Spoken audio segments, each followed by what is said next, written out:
Hey everybody, welcome back to a special edition review video. We told you this was happening. We are in the middle of, the beginning of our Ghibli-thon, if you will.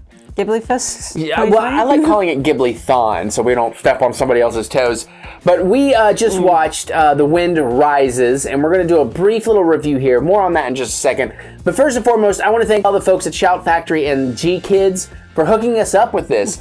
We have the Studio Ghibli Collection Volume 2. It's been out this month on digital, and if you grab it on iTunes, I'll have a link in the description below. It's $20 cheaper than buying the 6 movies that all come together. Plus, as of today, as of this video coming out, September 22nd, 2020, Shout Factory is dropping a Blu-ray DVD combo pack with this amazing movie on it. And this is not sponsored, it's not paid for, but they did hook me up with the digital codes for the 6 movies for free and asked me if I would talk about the movies, and I'm like, yeah, we'll talk about Ghibli movies, because this beautiful lady right here turned me on to them, and I'm excited to talk about this one. So there's links in the descriptions to get all these Blu-rays, all the digital stuff, all that kind of stuff, and thank you so much, Shout Factory, GKIDS, all y'all. And you're going to see these trailer reactions. We're doing this week and next week, all 6 movies. A trailer reaction, then the movie review for it, and maybe even a cooler background. We had to do this in a hurry for other reasons.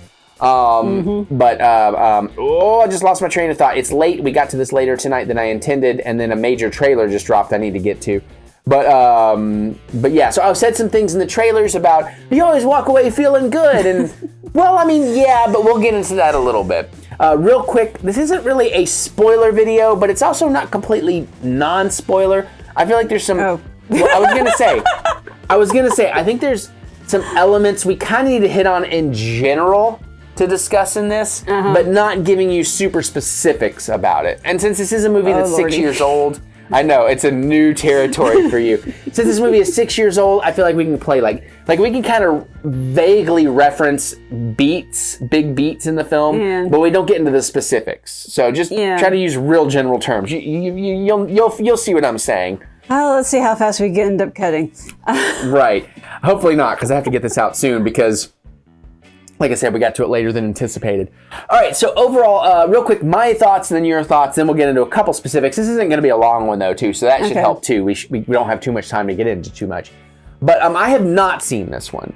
So I know we talked about in the trailers, like 4, maybe 5 of the 6 movies I have seen in the theater with this lovely lady on Fathom Events, and then, you know, it's a weird point in the day where I'm like, I'm too comfortable and it's quiet, and I miss little bits.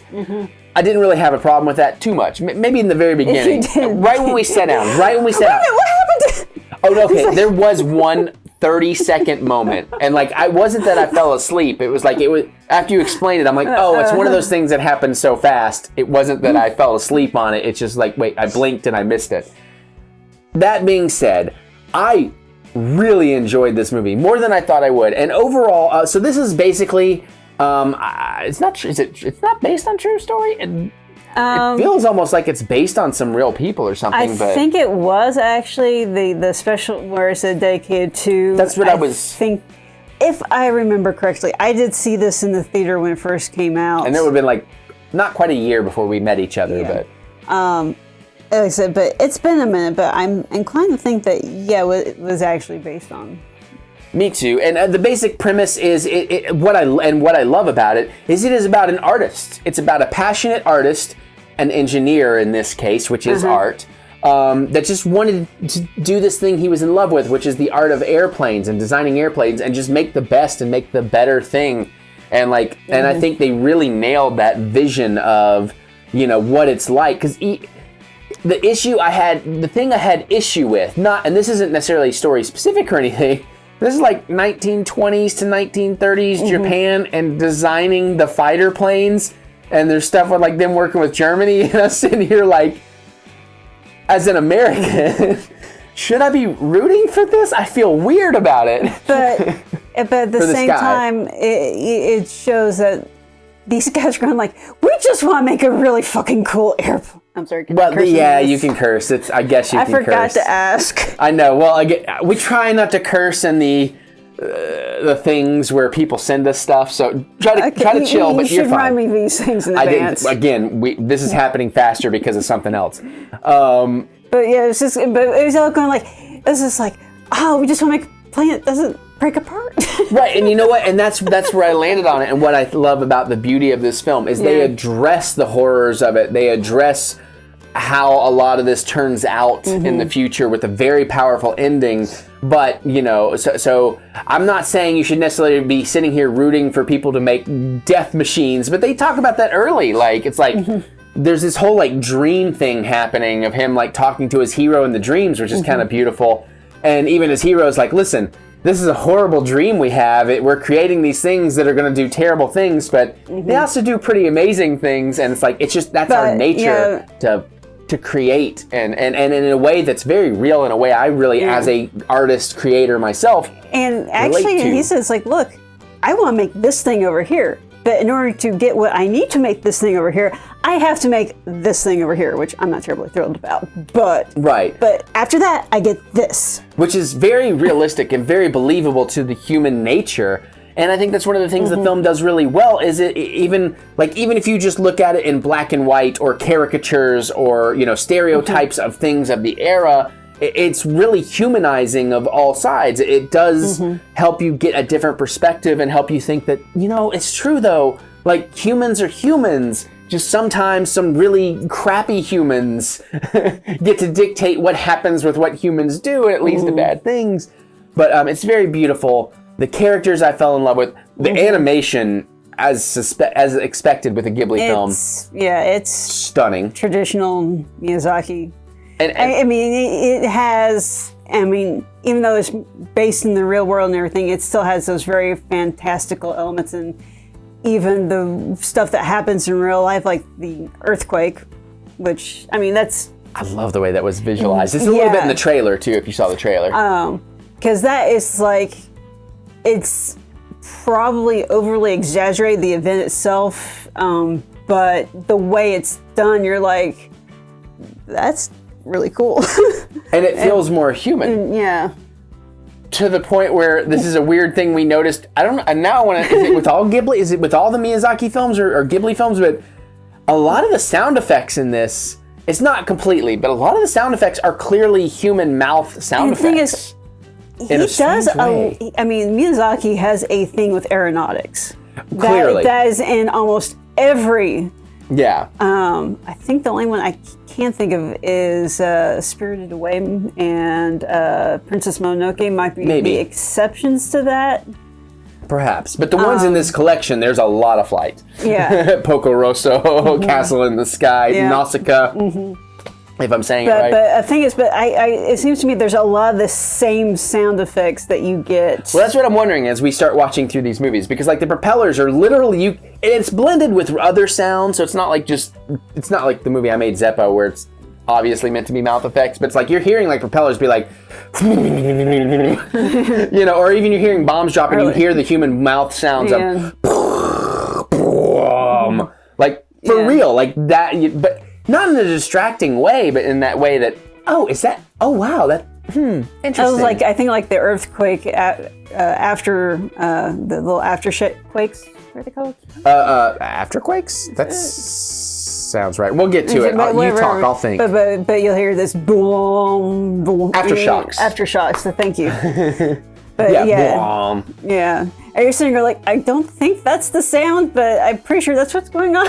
And it works, and in a way it's almost like it's his imagination remembering it, and like how a child would remember it and make the sound effects or something. So I'm with that.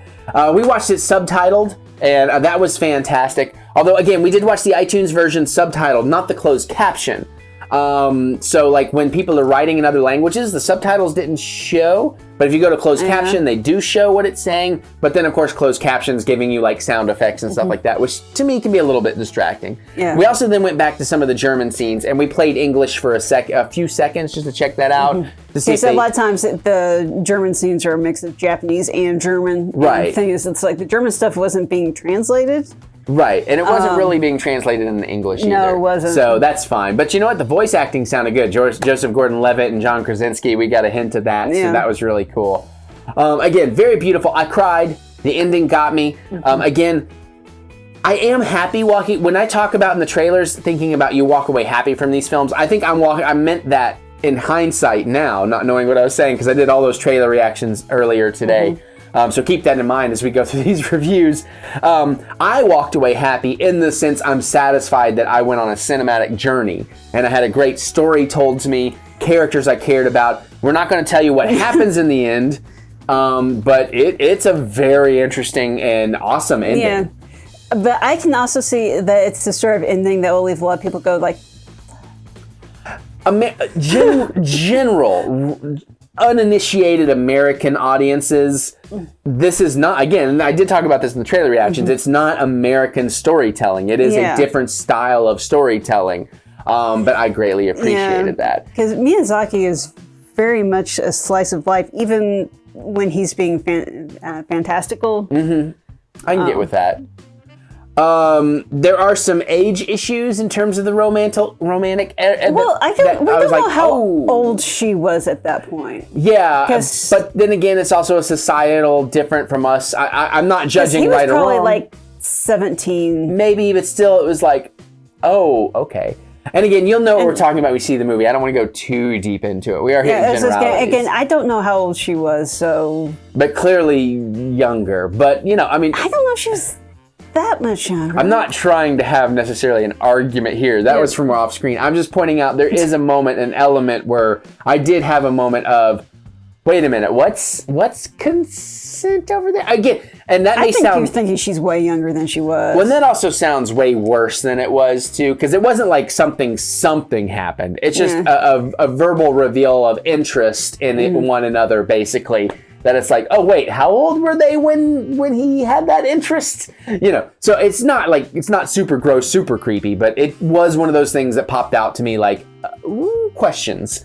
But it could be a cultural thing. I don't know. Like that wasn't common in every other part of the world, if not more so. Not really the point I'm trying to get to, but okay.